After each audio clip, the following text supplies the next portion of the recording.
numéro de 100% Bénin sur Sika. Mesdames, Messieurs, bonjour et bienvenue. Deux sujets à aborder dans cette émission. En première partie, la passe d'armes entre le président Patrice Talon et son ancien ministre de la Défense, Candide Azanahi. Cette partie de ping-pong que d'aucuns voudraient qualifier de guerre épistolaire remet le feuilleton de la démission au devant de l'actualité. D'un côté, le ministre de la Défense, l'ancien ministre de la Défense, donc, qui tient à passer service en respect de la tradition administrative, et de l'autre, le chef de l'État qui ne le juge pas nécessaire. Une situation que nous allons essayer d'apprécier avec nos invités du jour. En deuxième partie, nous allons aborder la suspension jusqu'à nouvel ordre du député Afo Tidjani par le bureau exécutif de l'Alliance ABT dirigé par le ministre béninois du Plan et du Développement Abdoulaye Bio-Tchane. Une sanction dont il écope pour n'avoir pas voté oui en faveur de la révision de la Constitution. Mais cette suspension constitue-t-elle un meilleur choix politique pour l'Alliance? Eh bien, on fera le débat. Deux journalistes sur ce plateau. À ma droite, Jacques Bocor, il est le rédacteur en chef du quotidien béninois d'information et d'analyse Matin Libre. Bonjour Jacques et merci d'être avec nous. C'est moi. À ma gauche, Félicien Fagnon, il est le responsable des enquêtes et des dossiers à la rédaction du quotidien béninois d'information Le Matinal. Bonjour Félicien et merci d'avoir accepté notre invitation. Bonjour Emmanuel, bonjour chers téléspectateurs. Alors, l'ancien ministre de la Défense, Candide Azanahi, qui demande à passer service après sa démission, le chef de l'État qui ne le juge pas nécessaire. Jacques Bocor, votre journal Matin Libre, dans sa dernière parution, a publié un article intitulé « Passation de charge au ministère de la Défense nationale ». Azanahi persiste, Talon méconnaît les tests. En quoi, selon vous, le chef de l'État a-t-il méconnu les tests? Merci Emmanuel. Je crois que depuis le 27 mars 2017, le ministre ou l'ex-ministre délégué en charge de la défense est parti. D'aucuns souhaiteraient qu'il se prononce sur les réelles motivations de son départ du gouvernement. Jusque-là, il n'a pas réagi, à part qu'il laisse quelques écrits sur sa page Facebook. Et puis sa position pourrait être connue par le biais de son suppléant à l'Assemblée nationale. Je veux parler du député Guy Mitokbe. Est-ce que c'est cela qui l'empêche, cette passation de service qui l'empêche de faire ses actions ou cette sortie médiatique?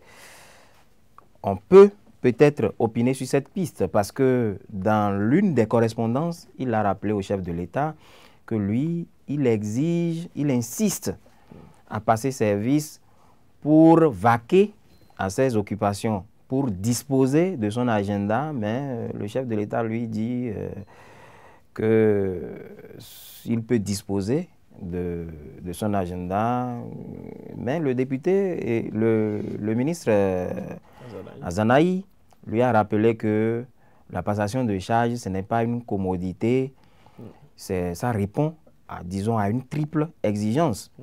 C'est d'abord, vous l'avez dit, pour des raisons administratives, pour des raisons juridiques et pour des raisons, disons, républicaines. Souvenez-vous, quand le ministre Azanahi a été nommé par Patrice Talon, c'est lui-même qui a demandé à ce que les ministres prennent fonction dans les 24 heures, si je me rappelle bien. Alors, pourquoi il avait fait de la passation de charge, je pense, une exigence, j'allais dire, parce qu'il reconnaît que ces ministres doivent prendre service des mains des ministres sortis. Donc, vous voyez que c'est une tradition, normalement, qui devait être perpétuée. Et c'est ce que le ministre Azanahi est en train d'exiger.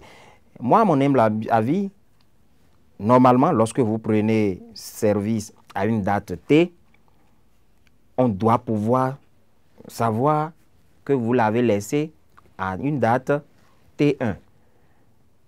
Mais sans un acte puisque à la suite d'une passation de service, il y a un procès verbal qui est dressé. Et le ministre Azanaï lui a même rappelé au chef de l'État que ça a été fait en son temps.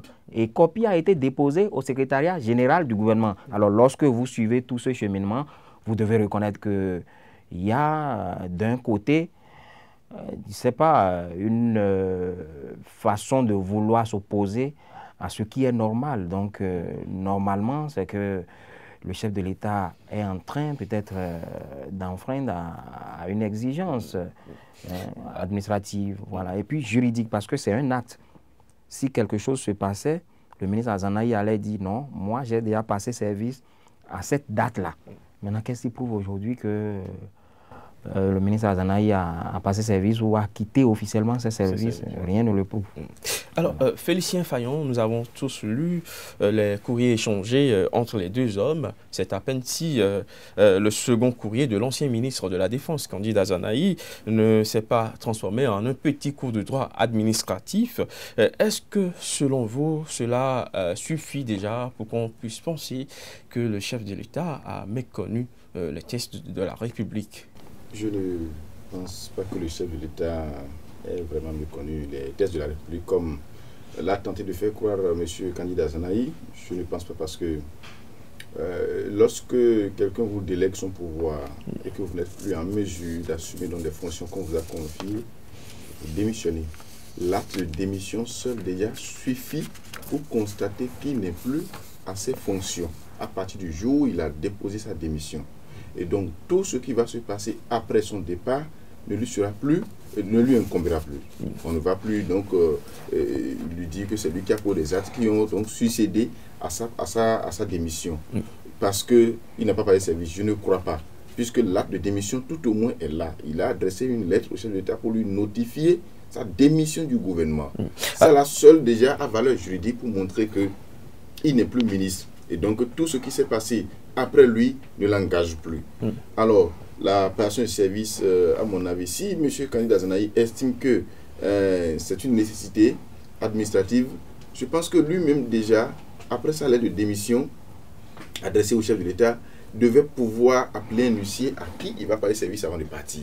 Parce qu'avant de sortir du ministère, laisser donc tout ce qu'il avait à sa disposition, laisser sa sortie, il doit pouvoir appeler un huissier qui viendra faire le constat et il passe service à un huissier et l'huissier va régler avec le président de la République.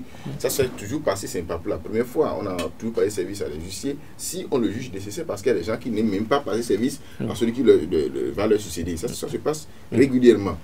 Et donc je crois que ça ne devait pas être une polémique. J'ai comme l'impression que M. Candide Azanaï cherche toujours à ce que, bon, la qualité tourne. Alors, le fait que cela soit le ministère de la Défense, un ministère aussi sensible, cela ne montre pas un peu l'inquiétude au niveau de la passation des services qui n'a pas été faite? À mon avis, tous les ministères, tous les départements ministériels sont sensibles, parce qu'il n'y a même pas un ministère qui ne soit pas sensible, même si vous prenez le ministère des Sports, même si vous prenez le ministère des Affaires sociales, tous les ministères sont des ministères sensibles, et donc on ne doit pas traiter ce ministère d'être plus grand que celui-ci. Et d'ailleurs, je pense que on sait tous ici que M. Candide Azanaï fut ministre délégué. C'est-à-dire que quoi? Il est délégué auprès du chef de l'État. C'est-à-dire que le ministre titulaire, c'est le président de la République lui-même d'abord, qui est ministre, qui garde le portefeuille, qui le gère. Et il lui a délégué donc ce pouvoir pour le gérer. Il en a fait de même pour les autres, seulement qu'il lui a donné le pouvoir plein d'être ministre, plein, il peut prendre des actes sans se référer à lui. Mais M. Candide Azanaï, pendant qu'il était donc au gouvernement, ne pouvait prendre aucun acte sans se référer au chef de l'État. Donc il était ministre délégué. Maintenant qu'il est parti, le pouvoir revient au chef de l'État. Il ne veut pas le service à qui? Au chef de l'État?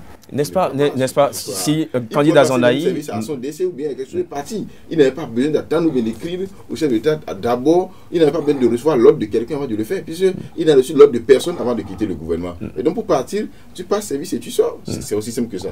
Jacques Bocan. Oui. Est-ce que c'est le ministre Azanaï qui doit organiser sa passation à son décès ou bien à son intérimaire? Je me demande. Normalement, ce n'est pas à lui de décréter la passation de charge. Non, ça doit être organisé. Même si ce n'est pas une cérémonie officielle, ça peut être à titre symbolique. Même si c'est à son directeur de cabinet ou bien au chef de l'État, quitte au chef de l'État de définir. Félicien a parlé de la démission qui tient lieu de passation de service déjà. Moi, je trouve que la démission de candidat Zanahi, est-ce que officiellement, on a eu le retour du côté du chef de l'État? Est-ce que le chef de l'État, par un acte, a dit « je prends acte » à part le Conseil des ministres qui a, disons, parlé brièvement de la question. Les décisions prises dans le Conseil des ministres sont sacrées. Attention, ce n'est pas juridique. Est-ce que vous savez qu'il y a des journaux qui ont été condamnés parce que on a cité le compte-rendu du Conseil des ministres comme preuve dans des scandales? Non, une décision du Conseil des ministres n'a pas valeur juridique. Ça n'a pas valeur juridique. Le gouvernement est au-dessus des autres institutions de la République, vous le savez bien, parce que c'est l'exécutif. Est-ce que vous voyez, et les décisions prises en Conseil des ministres sont considérées comme étant même, il y a même des décrets qu'on prend en Conseil des ministres. Le chef de l'État a dit en Conseil des ministres qu'il prend acte et qu'il conserve le portefeuille. Et c'est le ministre d'État, secrétaire général, la présidente de la République, c'est le secrétaire général même qui est venu le dire. C'est-à-dire que celui qui est supposé être le bras administratif du chef de l'État, c'est lui qui est venu nous annoncer que le président de la République en conseil a pris acte de la démission et conserve le poste dont il avait donné délégation à M. Kandida Zanahi. Ça suffit largement. Et je vous dis dans le même temps que des journaux ont été assignés au tribunal. Certainement, ils n'ont pas vérifié parce que oui, justement. Une décision prise en Conseil des ministres ou bien une affirmation ou bien une diffamation, une affirmation, une allégation faite par le Conseil des ministres mérite forcément une démarche contradictoire de la part des journalistes. Ça, c'est autre chose. Non, mais d'où a dit qu'il ne faut pas vérifier avant de publier. Vous serez condamné. Oui, mais donc, moi je vous dis, en tout cas, vous avez dit que c'est sacré quand même, une décision prise en Conseil des ministres. C'est comme si vous dites que, bon, lorsqu'on rend même une décision de justice pour dire que telle personne je ne sais pas, telle personne est un voleur et que vous le publiez, la personne peut vous dire, mais est-ce que vous avez effectivement vérifié si je suis voleur? La décision de la justice ne suffit pas seule pour savoir si je suis voleur ou pas. Oui, parce qu'il peut avoir, ça peut être un mensonge, ça peut être un coup monté. Donc, une décision prise avec une affirmation du Conseil des ministres ne suffit pas déjà pour commencer par faire cela. Ça, on peut faire des démarches contradictoires. Alors, pourquoi vous estimez, Félicien, que pour le cas des journaux, on doit prendre ça avec pincette, alors que pour la démission de candidat Zanahi, on doit prendre ça comme parole d'évangile? Non, moi je pense que... Zanahi, c'est quelqu'un qui est venu parler au nom du chef de l'État, au nom du Conseil des ministres. Et jusqu'à ce jour, le chef de l'État n'a pas démenti pour dire le ministre d'État a menti. Le Conseil des ministres n'a pas dit il a menti sur mon compte. Ça dit que ça veut quoi? C'est accepté, c'est consenti. La seule chose que moi je pourrais dire, aujourd'hui, je crois que le ministre à Zanahi, on peut dire qu'il a atteint son objectif.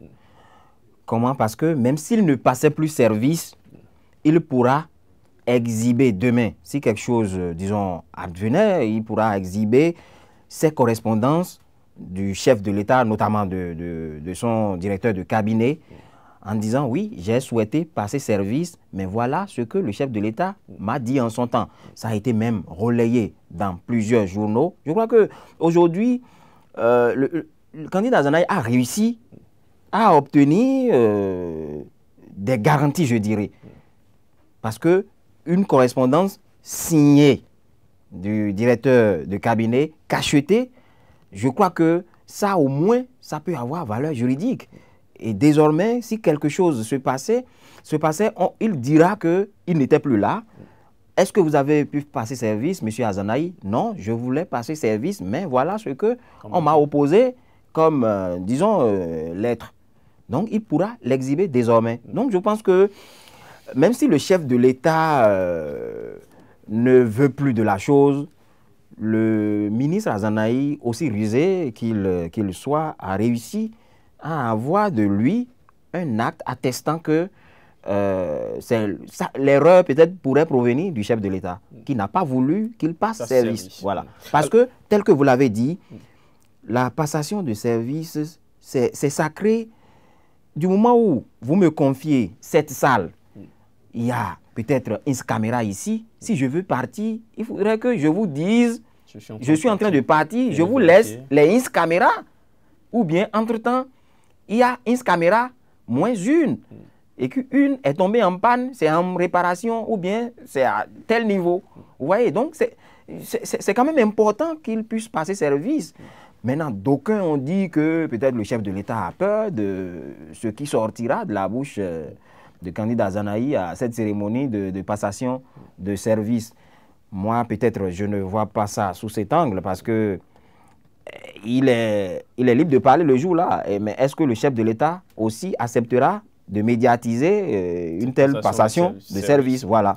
Alors, intéressons-nous un peu au contenu des courriers qui ont été échangés. Dans sa première lettre adressée au chef de l'État, l'ancien ministre Candide Azanahi, on pouvait lire ceci, je cite, je voudrais très respectueusement vous rappeler que le poste que j'avais occupé est celui en charge de la défense nationale. Par conséquent, il est de mon humble avis, et j'insiste, que cette passation de service ait lieu le plus tôt que possible afin de me permettre d'avoir une liberté sur mon agenda. Fin de citation. Alors, plus loin, dans le deuxième courrier, où il insiste toujours pour passer service, on lit ceci, et je cite une fois encore, dans le cas d'un ministère délégué auprès du président de la République chargé de la défense nationale, la passation de charge est d'abord principalement liée à une exigence tirée de la sensibilité des questions dites de secret et défense. Fin de citation. Jacques Bokor, avez-vous l'impression que l'homme cherche à se débarrasser de quelque chose qui pourrait peut-être lui porter préjudice sinon? Non, je suis tout à fait d'accord avec un aspect de développement de Félicien quand il pense que la démission pourrait déjà équivaloir, disons, à une passation de charge en griffe. On pouvait sous-entendre parce que, bon, on prend acte de ce que le ministre est parti à telle date. Maintenant, tel que je l'ai dit, il a reçu les charges de quelqu'un qui lui a peut-être listé un certain nombre de choses. Est-ce que, en voulant partir, Candide Azanahi est parti avec, disons, une arme? Personne ne sait. Est-ce qu'il est parti avec un char? Peut-être que je blague beaucoup, mais il serait bien, moi j'estime, que le président de la République pouvait peut-être le laisser passer service, même si on ne médiatisait pas. Parce que c'est juridique, au-delà de ce que c'est administratif, c'est républicain tel que lui-même le dit. Je crois que c'est un acte juridique qui pourrait peut-être compter dans les archives demain ou bien pour la postérité. Pourquoi ne veut-on pas qu'il passe service? Parce que lui-même dit qu'il veut disposer de son temps. N'oubliez pas, on dit souvent que l'armée, c'est la grande muette.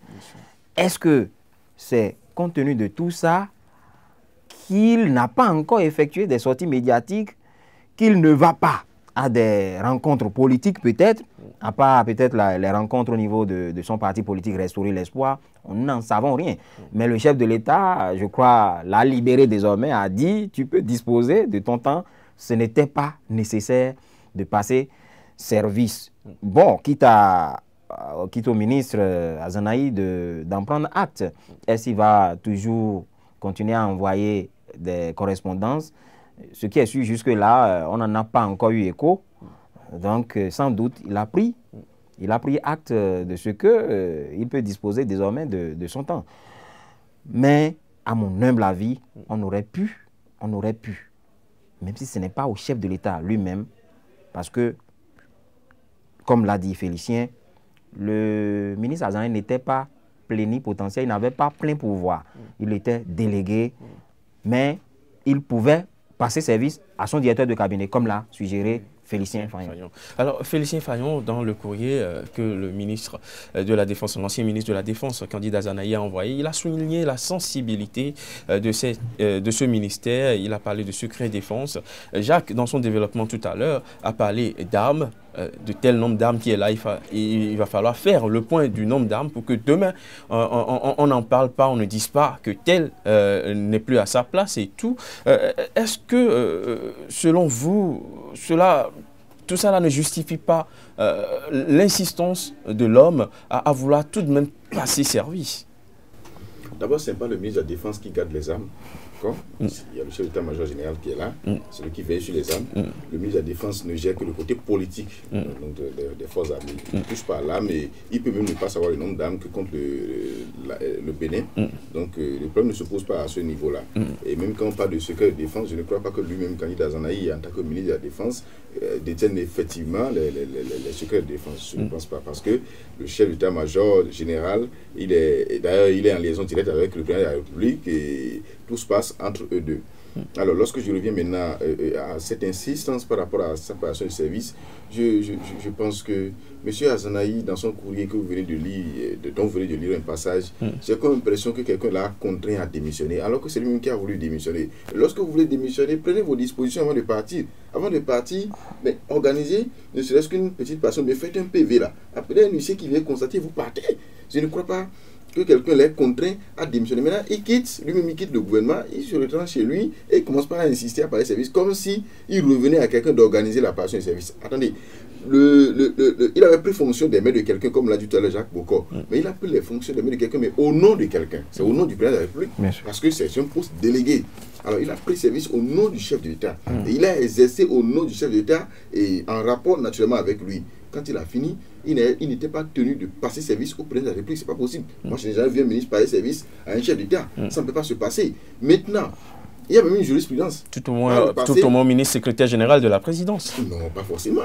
Par le passé, lorsque M. Boni Yahi, puisque lui aussi il a été ministre de la Défense, lui-même en tant que chef d'État, et il a pris ce poste-là des mains de quelqu'un, mais il n'y a jamais eu passation de service. Il n'y avait jamais eu passation de service. Lorsque M. Koginduro était là, ministre d'État, chargé de la Défense, et qu'à un moment donné, M. Boni Yahi était amené donc à l'enlever, à se séparer de lui, il a enlevé, il n'a plus nommé quelqu'un pour lui succéder. Mais M. Ndro n'a pas demandé à passer service. Justement, mais il ne revenait pas à celui qui a quitté de demander à passer service. Est-ce que vous voyez, si c'était vraiment une exigence juridique, comme l'a dit M. Azanaï, ou bien tout ce qu'il a dit, c'était vraiment une obligation, et que si on ne le fait pas, on court des risques, je crois que M. Ndro allait le faire. M. Ndro ne l'avait pas fait alors qu'il n'avait même pas quitté le gouvernement. On l'avait enlevé de la Défense et on l'a nommé ministre chargé des Affaires présidentielles. Et pourtant, il n'avait pas passé service au chef d'État qui a gardé, qui a conservé, à l'époque, les charges du ministre de la Défense. Donc je pense que la logique de M. Azanaï, pour moi, est un peu ambiguë parce que je ne vois pas pourquoi est-ce qu'il faut insister sur passer les services et tout ça. Non, il n'a qu'à parler. S'il y a quelque chose qui ne va pas, qu'il nous le dise. S'il y a des raisons pour lesquelles il a quitté le gouvernement, qu'il le dise. Le droit de réserve, ou bien le devoir de réserve dont il est peut-être lié, ne l'empêche pas de parler. Il peut parler, donne les raisons de sa démission. Il peut même organiser une conférence de presse. Seulement que les secrets liés à ses fonctions, ça ne va pas sortir. Mais il peut donner les raisons politiques pour lesquelles il a démissionné. Je crois que personne ne va lui en vouloir. Ça se passe toujours. Un chef d'État qui veut partir, mais même un ministre qui part du gouvernement doit forcément donner les raisons, mais il se retranche et il garde le silence. Je crois que ça l'engage. Alors, toujours par rapport au contenu de ces courriers qui ont été échangés, on constate que des expressions pas forcément de courtoisie, surtout pour ce qui concerne deux alliés politiques, des expressions qui ont été utilisées ont été très dur quelque part dans ces courriers. Par exemple, lorsqu'on lit, je cite, « Le Bénin est une démocratie et une république respectable. Notre pays n'est donc pas une république bananière, encore moins une société où le droit, les traditions républicaines administratives et les usages administratifs peuvent être bafoués par la seule volonté d'un homme ». Fin de citation. On voit clairement que la courtoisie, quelque part, a déserté le forum. Bon, l'expression république bananière, il a emprunté de l'actuel chef de l'État. Lui-même l'a utilisé lors de la présidentielle dernière. Est-ce que c'est trop osé? Encore qu'il a mis... Il a mis en griffe cette expression, juste pour montrer que nous ne sommes pas dans un état de non-droit ou de désordre et que normalement, les choses devaient se passer dans les règles de l'art. Mais tel que je l'ai dit à l'entame, je crois que s'il n'y avait pas ces échanges de correspondance, ces échanges épistolaires, comme vous l'aviez souligné, on ne saurait pas véritablement la réponse du chef de l'État. On sait désormais que Patrice Talon, le chef de l'État, a libéré définitivement son ancien ministre de la Défense. Il lui a dit qu'il peut désormais vaquer à ses occupations. Il peut disposer de son agenda. Et pour moi, je pourrais dire que je ne vais pas peut-être dire que c'est une victoire, mais il a exercé son droit. Peut-être c'est son droit de réclamer une passation de charge, quitte au chef de l'État d'accepter ou pas ce que le chef de l'État a fait. Le chef de l'État a dit que ce n'est pas nécessaire. Mais juridiquement, Candide Azanaï dispose désormais d'armes ou bien de preuves qu'il pourra exhiber demain. Donc, moi, pour ce qui est de ces expressions utilisées, c'est juste pour des rappels, hein. Mais ça aurait été bien qu'on nous cite des articles du droit administratif, parce que moi, je n'ai pas fouillé, je ne suis pas spécialiste du droit administratif, qu'on nous dise en matière de droit administratif que c'est le chef de l'État peut-être qui est en train de violer ou bien que c'est Candide Azanaï qui en fait de trop. Voilà. Félicien Fayon, quand on dit notre pays n'est donc pas une république bananière, encore moins une société où le droit, les traditions républicaines et les usages administratifs peuvent être bafoués par la volonté d'un seul homme, on voit clairement que la courtoisie a déserté un peu le forum. Oui, M. Candide Azanaï doit peut-être croire qu'il a raison lorsqu'il tient ses propos. Je pense qu'il se trompe, à mon avis. Il se trompe parce que ce régime, c'est le sien. Est-ce que vous voyez? Il fait partie de ceux qui ont instauré donc ce régime, ceux qui ont amené le chef d'État qui est là. Il fait partie de ceux qui ont combattu l'ancien chef d'État à l'ancien régime et qui donc ont fait en sorte que M. Patrice Talon soit au pouvoir aujourd'hui. Et non seulement ça, jusqu'à il y a quelques semaines, il était encore membre du gouvernement qui dirige ce pays. Et donc, si le pays aujourd'hui est devenu une république bananière, je crois que lui aussi, il en est comptable. Si aujourd'hui il reproche des choses au chef d'État et qu'il pense que tout se résume en un seul homme, je pense que ce n'est pas aujourd'hui qu'il l'a découvert, parce que ce n'est pas aujourd'hui qu'il connaît M. Patrice Talon, ce n'est pas aujourd'hui qu'il sait qui il est et comment il fonctionne. Donc lui-même, Candide Azanaï, il est comptable de tout ce qui arrive et tout ce qui s'est passé. N'est-ce pas ce qui l'a poussé à quitter le gouvernement? Est-ce qu'on ne peut pas l'interpréter de cette façon? Encore même que son départ, moi je le condamne parce que vous ne pouvez pas amener le peuple à faire un choix et après vous quittez. Parce que quand vous quittez, vous laissez le peuple, vous voulez que le peuple quitte. Lui, Candide Azanaï, qui a insulté M. Yahi Boni dans ce pays, qui a tout fait, qui a crié. Maintenant, il amène M. Patrice Talon. Et moins d'un an après, il quitte. Le peuple là ira où? Le peuple qu'il a induit en erreur ira où? S'il estime que c'est une erreur d'avoir amené M. Patrice Talon au pouvoir et que lui-même, il est parti là. Lui, il veut que le peuple parte où? Donc lui, pareil, il veut que les populations souffrent. C'est pas normal. C'est une erreur politique qu'il a commise, mais bon, apparemment, il ne s'en rend pas compte encore. Et puis bon, et puis le fait même qu'il y ait manque de courtoisie dans les correspondances qu'il adresse sur l'État, bon, ça là, je crois que ça témoigne des rapports qu'il y avait eu entre les deux hommes. Parce que vous voyez, même avant que l'autre n'accède au pouvoir, certainement qu'il y avait des rapports d'amitié entre eux, c'était des copains qui se parlaient d'une manière ou d'une autre. Donc ça fait que même aujourd'hui, on ne respecte pas toutes les formes administratives, les formes de politesse qu'il faut lorsqu'on s'adresse à un chef d'État. Bon, il a oublié que c'est un président de la République. Et ça ne suit pas parce que même à l'endroit de M. Boni Yahi également, dont il était membre du gouvernement, dont il a été membre du gouvernement, c'est comme ça aussi s'adresser. Donc c'est un petit peu pour M. Absolument. Justement, vous admettez qu'il y a quand même eu ce manque de courtoisie que nous observons. Alors, au regard de ceci, est-ce qu'on peut définitivement penser que le divorce est consommé entre les deux hommes? Oui, le divorce est consommé depuis qu'il y a eu démission. Parce que si quelqu'un quitte le gouvernement de celui qui lui a fait le président de le nommer, c'est qu'il y a eu forcément... Mais le chef de l'État aurait dit que candidat Zanaï demeure son ami. Ça, ce n'est que superficiel, c'est une affirmation superficielle, ça ne va pas au fond. Parce que lorsque vous suivez le président de la République qui continue de manifester sa colère contre donc, tous ceux qui ont fait échouer son projet de révision, et même si RFI, je l'ai encore suivi avant hier, il dit un projet dans lequel j'ai mis tant de temps, j'ai mis tant de moyens, je me suis investi tout ce temps, et 23 seulement ont fait échouer ce projet. Ça veut dire que quoi? Ça lui fait mal. Et M. Candidat Zanaï, il fait partie de ceux qui ont fait échouer ce projet, puisque son suppléant a voté contre, il l'a dit et continue de le dire. Et donc, il y a divorce, il faut qu'on soit. Il ne faut pas qu'on continue par voiler les choses. C'est un peu comme on nous faisait croire depuis longtemps, hein, avant même tout récemment, que entre M. Adiavon et M. Talon, ça allait. Alors qu'en réalité, entre les deux hommes, il y avait une guerre froide. Il y a quelques jours justement que M. Adiavon a dit haut et fort, ça ne va pas entre nous les deux. Donc, entre M. Azanaï et Talon, ça ne va pas, il faut le reconnaître. Le divorce est consommé. Jacques Bocan. Oui, le divorce est consommé, mais est-ce qu'on pourra dire définitivement? Je porte des gants parce que en politique, Il ne faut jamais dire jamais. Comme l'a dit quelqu'un, deux droites parallèles peuvent se rencontrer.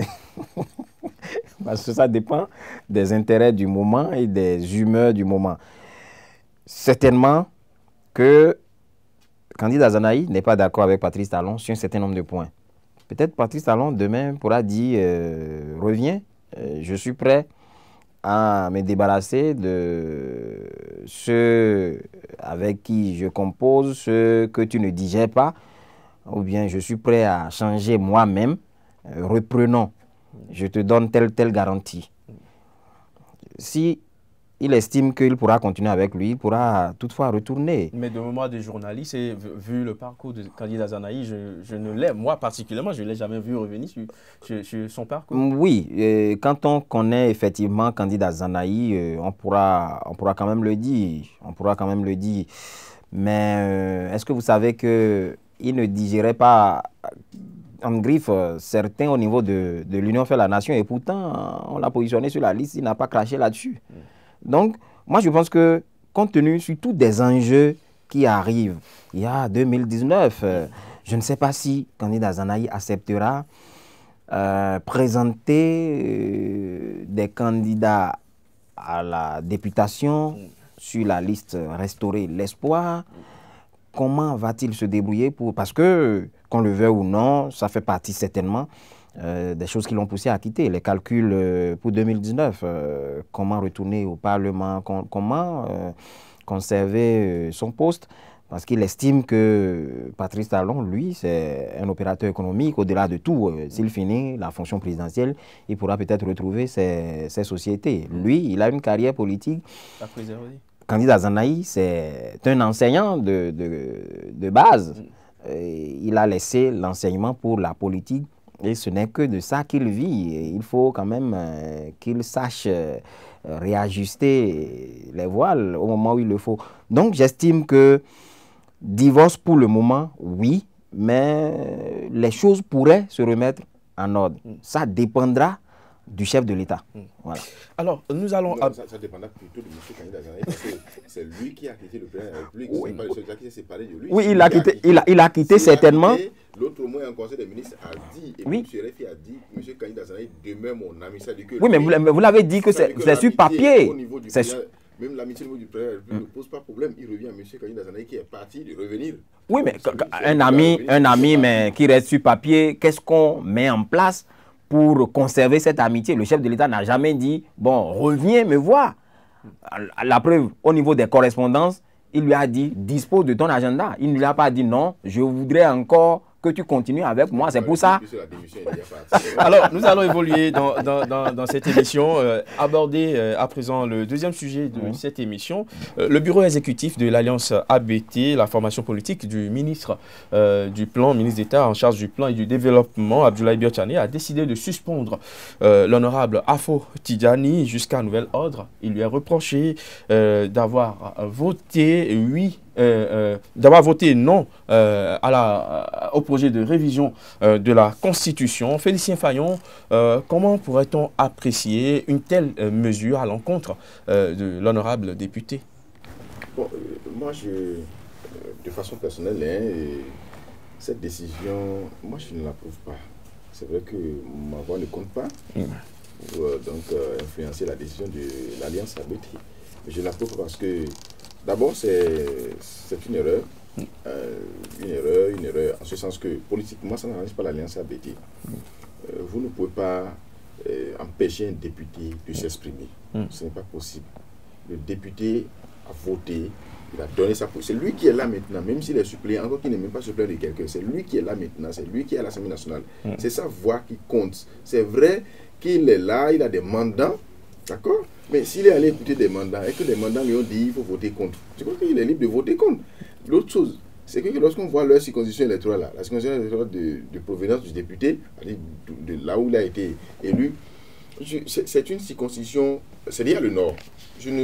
Notre pays est un et indivisible. Je ne dis pas que le pays est divisé. Non, nous sommes un et indivisible. Et celui qui est au pouvoir en ce moment a été accepté de tous. Mais, faisant des calculs politiques, chacun dans sa localité a un poids. Je ne pense pas que dans la Donga, M. Patrice Talon et Abdoulaye Biotchane aient le même poids politique. Je ne crois pas. Je ne crois pas que M. Boniaï et M. Patrice Talon aient le même poids politique, même dans la Donga. Je ne pense pas non plus. Et donc, à partir de cet instant, aujourd'hui, lorsque si le député, M.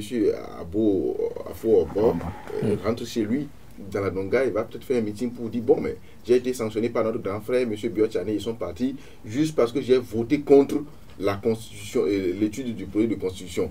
Parce que j'ai estimé que le projet n'est pas bon pour vous, population, et on m'a sanctionné. Je ne crois pas que M. Biotchane sera ovationné par les électeurs donc, de M. Afo. Bon, au contraire, il sera désavoué. Ils vont dire, mais c'est pas possible. Comment est-ce qu'il peut faire ça? Comment est-ce que, à cause de M. Patrice Talon, parce qu'il veut satisfaire ses intérêts, il veut être bien vu par lui, il peut être sanctionné jusqu'à ce niveau-là. Vous estimez que c'est parce qu'il veut être bien vu par le chef de l'État? C'est le cas. Si ce n'est pas parce qu'il veut être bien vu, pourquoi est-ce qu'il aurait posé cet acte? Je l'ai dit ailleurs, M. Sakalafia, son suppléant aussi aurait voté contre l'étude du projet. Mais l'Alliance Soleil, dont il est membre, ne l'a pas sanctionné. UDS, le parti d'origine de M. Sakalafia, ne s'est pas réuni pour le sanctionner. Il y a également M. Guy Mitterpé, élu sur la liste de l'Union fait la Nation, qui a également voté contre. Mais l'Union ne s'est pas réunie pour le sanctionner. Peut-être qu'aujourd'hui, il n'est plus d'accord avec le pouvoir actuel. Toutefois, il a été élu, les députés élus sur une liste, et ceux-là ne sont pas réunis pour sanctionner les députés. Et c'est M.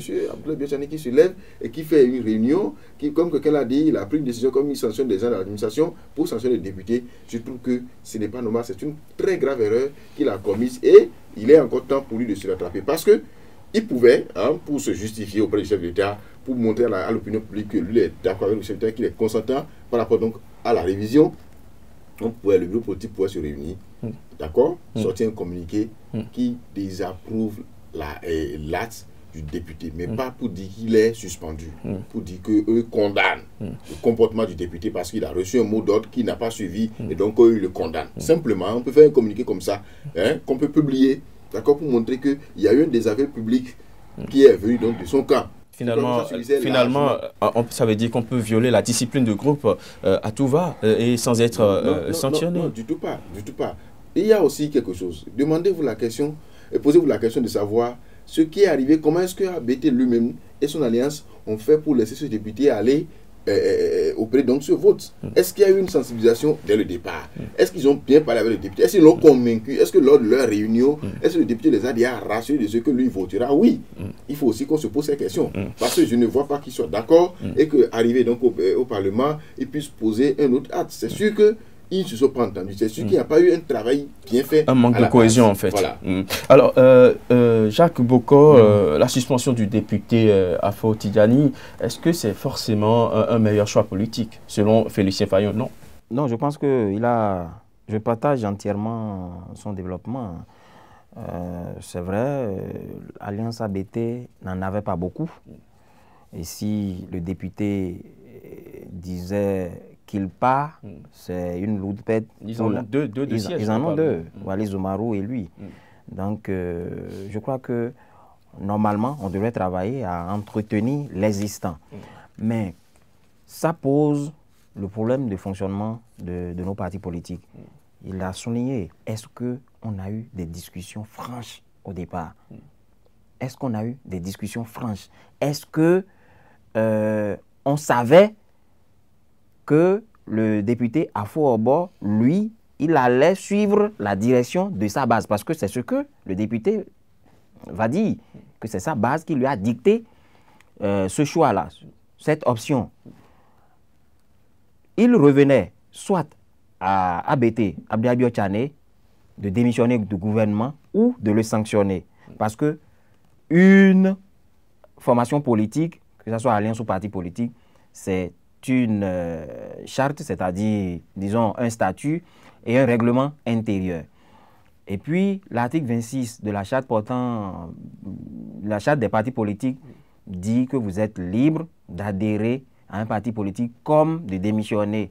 Vous voyez, moi j'estime que si le député n'a pas vite démissionné, il s'est laissé rattraper, la sanction est peut-être la bienvenue parce que ABT, lui, étant au gouvernement, le député, lui, étant de l'autre côté, chacun peut-être vise son intérêt, mais au-delà de tout, il faut reconnaître qu'il y a un problème de discipline de groupe, comme vous l'avez souligné.